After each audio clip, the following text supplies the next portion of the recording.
Hello and a very warm welcome to Rajya Sabha Television. You're watching The Big Picture with me, Frank Rausen Pereira. Well, India is working hard to enhance its capabilities and capacities in the defense manufacturing sector at a fast pace, Prime Minister Narendra Modi said on Monday, noting that there were hundreds of factories before independence with large-scale weapons export from the country in both world wars, but this system was not strengthened. Addressing a webinar on the effective implementation of the Union Budget's provisions in the defense sector, the Prime Minister listed a series of measures taken by his government to boost self-reliance in the defense sector and ruled the fact that the country is amongst the biggest defense importers in the world. But now the country is working hard to change the situation and also to enhance its capacities and capabilities at a fast pace. The Prime Minister asserted this particular aspect.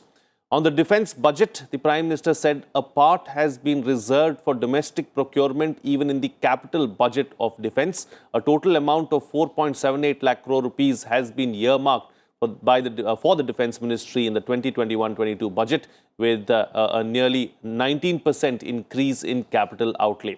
Prime Minister Modi urged the private sector to come forward and take up both designing and manufacturing of defense equipment. In this edition of The Big Picture, we will analyze the need for and how to modernize the armed forces. Joining me on the program today are Major General Dhruv C. Katoch, retired, Director, India Foundation; Vice Admiral Satish Soni, retired, former Commander-in-Chief of the Southern and Eastern Command; and Air Vice Marshal Sunil Nanotkar, retired defense analyst. Thank you to all my panelists for joining me on this edition of The Big Picture.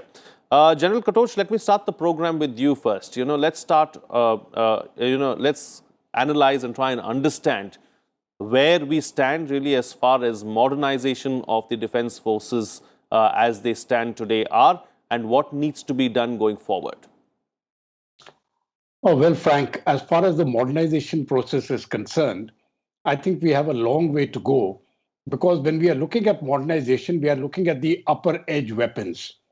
So if you're looking into, say, the Air Force per se, or what is required for the Air Force, then you are looking at all the upper end aircraft which we have, we are actually importing. And it is only now that we have got our own indigenous aircraft, the Tejas, which is coming in. The AMCA is still many, many years away. Similarly, much greater strides have been made in the Navy. As far as the Army is concerned, we are still woefully short as far as, when we are looking into terms of armaments like tanks. Now, it is only now that in terms of artillery guns, we have made great breakthroughs. And I think very shortly we'll be self-sufficient in artillery. So great strides have been made, but I think the technological edge which was required has still eluded us. And that is the place where I think great focus needs to take place. Frank. Absolutely. All right. So, AVM Sunil Nanotkar, let me come across to you now. Let's also talk about the Air Force since the General brought it up. What is the state of our aircraft in the country? Where are we headed as far as, the IAF is concerned? And where do you think is the biggest challenge? See, Frank, like General has rightly brought out that our Tejas is rolled out bit of indigenous. But when we talk in terms of our own radars, our own complete avionics suite, and our subsequently electronic. Now, these are the areas that we are lagging behind. And not to mention the engine. I don't think we are anywhere close to having an engine of our own for Tejas. So when we talk in terms of complete indigenous platforms, I think while we can say that we have made a lot of progress in terms of systems like fly-by-wire, designing our own composites for airframe, we are well off in terms of design and development. But however, when we say a compact aircraft system as such, and more so on the in terms of weapon systems, there is a lot to do in times to come.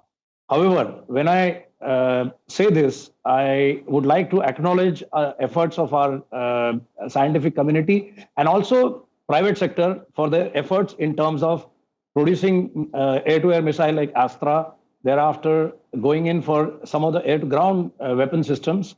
One of the shortfalls of our weapon system is the seeking system, that is the seekers for the weapons. And these are the areas where we will have to focus in the times to come. When we say that we are self-sufficient as far as Air Force is concerned and the aeroplanes and platforms are concerned, we will have to think about all these in entirety. We cannot talk in terms of isolation for indigenization. That is why our import contents on all fronts is so high even now, while we have been working very hard in the past so many years. So therefore, I would say that we are far away, but the efforts are being made by our scientific community, our private sector to acquire these, capacities and capabilities. Now, as far as our policies are concerned, I think while the efforts are being made to continuously, bring in new policies so that we get the private sector to involve in design development. However, I think a lot needs to be done in terms of holding their hands, giving them some kind of assurances that their efforts will not go waste. While the Prime Minister has announced that for indigenous content, there will be a separate capital acquisition budget kept. However, this needs to be focused towards the capable industry that exists in the country to make sure that they invest a lot in design development, which they are capable of. Sure. But however, there is a fair bit of uncertainty in their minds as to whether to put in that a chunk of money into design development from their own pockets or not, because right now there is no assurance that they will get orders for the areas specific to their expertise. So I think all these things combined together will bring in necessary indigenization capability as far as India is concerned. Not only Air Force I'm talking about, across the board for all the three services, because imagine that small arms, we have just started producing in the country in small measures. And even those people who are producing small arms, they don't have adequate orders on their platter. So points taken. I think all these things, Points taken. We'll continue talking about indigenization in just a bit. We'll come back to that, where we can have, where we can dedicate a good chunk of 5 to 7 minutes really as far as indigenization is concerned, because Atmanirbhar Bharat is something that the Prime Minister and the entire country has been speaking about of late, and that's something that we will focus on as well in this discussion. But before that, Admiral Satish Soni, let's also talk about how in the past the Navy has not got its due as far as the budget is concerned. Do you believe that we need to spend more as far as the, for the Indian Navy? Because let's not forget, there are challenging times ahead of us in the high seas too. We've seen in the Indian Ocean region, China has been, far more aggressive than it was earlier. And then we have the entire Indo-Pacific theater as well. Your thoughts? Oh, well, Frank, I couldn't agree with you more. I think the Navy ought to be given more importance than what it is being given as of now. You have very rightly brought out that there are immense challenges at sea. Added to the threat of China, we have a imperative need of exploiting the blue economy. We have a responsibility to our smaller neighbors to ensure maritime security. The Navy has been, this year, I think the share of the budget is slightly under 15%. In 2011-12, we were getting about 18% of the defense budget. And it had come down a few years back to nearly 12.5%. The Navy spends its money very wisely, I must tell you. We have very good procedures in place. We make sure that the capital to revenue ratios do not exceed 60-40. That means it remains at 60 in the for capital and 40 to revenue, so that we constantly spend more money on modernization rather than running of the Navy. Also, the Navy has been giving a lot of importance, to indigenization. As you said, we'll discuss that a little later. Starting from 1961, we have been building a lot of ships, and most of our ships now have a very high indigenous content. We have also been liaising with the DRDO and making sure that we have state-of-the-art sonars and radars, and so that our indigenous content improves. The good design bureaus, good support to the PSUs, good interface with them, and the Navy is fairly well on track insofar as indigenization is concerned. But we have very serious gaps, capability gaps. As per the Maritime Capability Perspective Plan, by 2027, we ought to have had 190 ships. Presently, we have only 130. And so which means that we are going to be nearly 60 short. Then we have, whether it is ASW helicopters or it is UAVs or it is MCMVs, we have none. So these are very critical gaps which have emerged over a period of time, not because of funding as much, but because of procedural delays, some self-imposed restrictions that we have had. So the Navy clearly needs more, and I am sure that the government is aware of it and is taking adequate measures.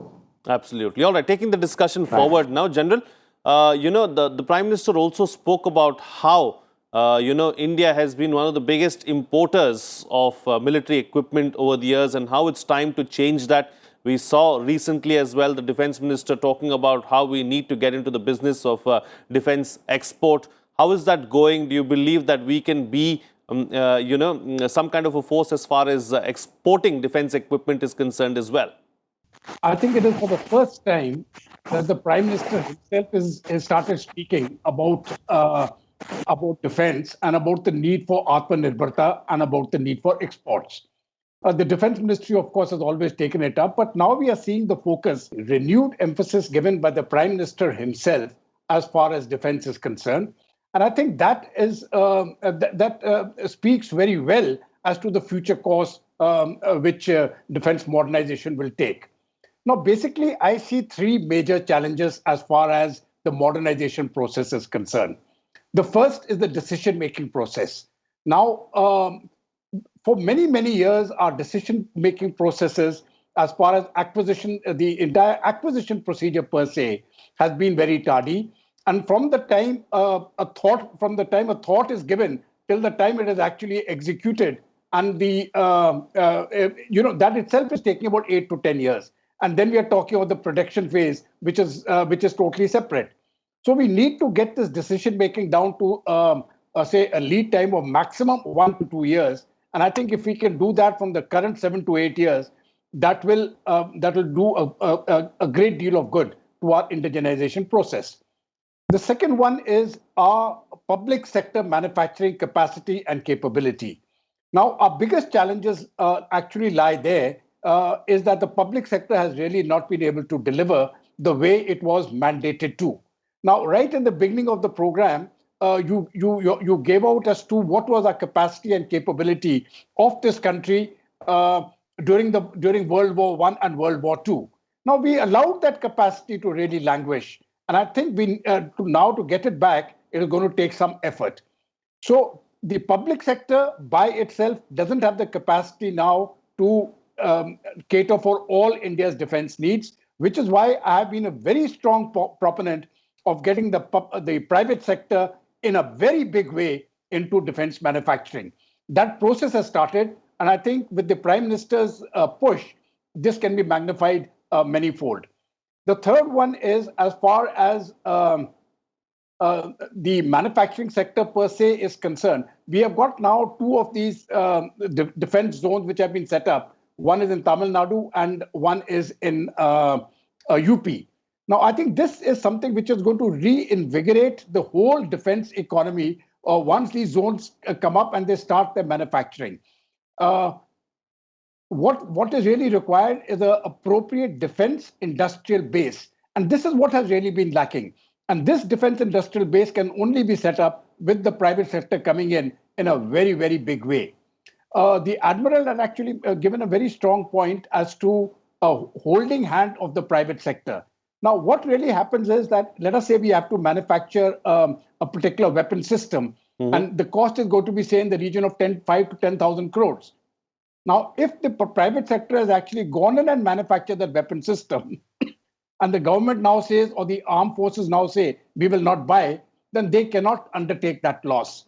So we have to have a system by which it is the military, the government, and the private sector all collaborate with that guaranteed system that we will buy. Finally, one of the important components which the Admiral also mentioned is really shipbuilding. Now, how do we modernize our ports? India was a maritime nation, and for a very long time we became inward looking. We looked on ourselves as a continental power. We are not a continental power. We are a maritime power, and we need to now start looking outwards towards the ocean.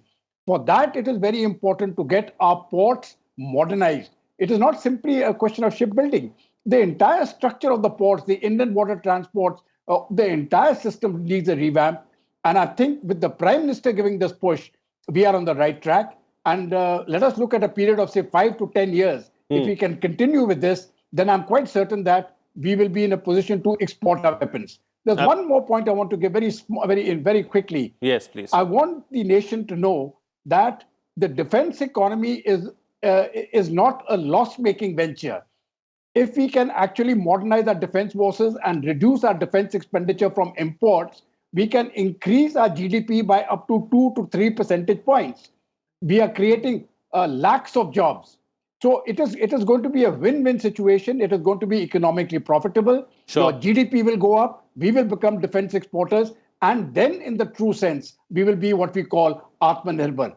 We are moving towards that direction, but we've got a very long road to cover as of now. Absolutely. Frank. All right. Admiral, since, the General was speaking about ports and shipbuilding, let me just quickly pose a question to you. Your thoughts really as far as integrating the entire marine system and ensuring that, we put our best foot forward and truly become Atmanirbhar as the General is suggesting. Do you see that happening? What needs to be done? Maritime response to our nations or our waters around us is not purely the Navy. It is not only the Navy. It is a much larger contribution, that of the merchant marine, the fisheries, the Coast Guard, the hinterland activity, our capacity to trade, coastal security. It's a big contribution by all agencies. And you are right, integration is very, very essential. And the Navy, for one, has been suggesting that at the apex level, we must have, a kind of a coordinating body or, one person which sort of, becomes a puppeteer and, organizes this integration. It is extremely important for us not only to do this ourselves, but also to involve our maritime neighbors. You see, none of these maritime neighbors want to be dependent on extra-regional powers. Yet, they want to improve their lot, they want to improve connectivity, they want to improve their blue economy initiatives, they want to carry out sustainable development, they want to build their own ships, etc. And India has to make sure that our maritime industrial infrastructure develops as a whole, with a whole of a government approach, so that we are able to look after our own requirements and the requirements of our immediate maritime neighbors. And these maritime neighbors will only add to the security of the waters around us. I think it is absolutely essential. And I must say that the government has been taking initiatives to de-license, to deregulate, to promote exports, to encourage foreign investment, to liberalize the defense industry. And we see that, in the last 3 years, about 118 of the 100 total 91 projects which have been sanctioned Right. have gone to our own industry. The government has also taken measures to increase, to attract FDI. Limit has been increased to 74%. It used to be 49%. And, with government approval, it could be, 100%. There are many measures which have been taken to improve indigenization. There is a portal which has been set up called the Srijan, which has been launched only in August last year. Sure. Which sort of acts as an interface between the government and the ordnance factory boards and the MSMEs. Recently, we had the defense ministers conclave in Bangalore, which with the theme that enhanced peace, security, and cooperation in the Indian Ocean region. Right. It was aimed at our maritime neighbors to apprise them of what India can do and to connect our MSMEs, with these. And the government is increasing startups. Sure. There is a DISC challenge, the Defense India Startup Challenge, which has been started by the Defense Ministry. And it has to be lauded. Over 1,200 MSMEs participated this time. And the government has made a list of 100 items. Right. It's called the negative list. That means these items will not be imported by anyone. And they are big items like light combat helicopters, artillery guns, sonar Sure, Admiral. systems, small. So I think the government has been doing, and we need to continue with this impetus. Absolutely. And AVM, close the show for us with your quick concluding remark on the best way forward. Limited time, so I'm going to ask you to be brief, please. Yeah, I think, Frank, the government is taking right steps towards becoming Atmanirbhar, but there has to be clarity on the policies that government comes out with to include the private sector, give a boost to our defense PSUs, and give them specific tasks to fulfill the desires of all the three services in the times to come, and leave the rest for private sector to pitch in and take the planning by all the three services put forward seriously in terms of 2 years requirements, 5 years requirement, and 15 years requirements in the times to come to be fulfilled by indigenous effort. All right. On Thank that you. note, then, I'll call it a wrap on this edition of The Big Picture. Thank you to all my guests for joining me on the program and putting things into perspective for us. That's it from me. See you again next time.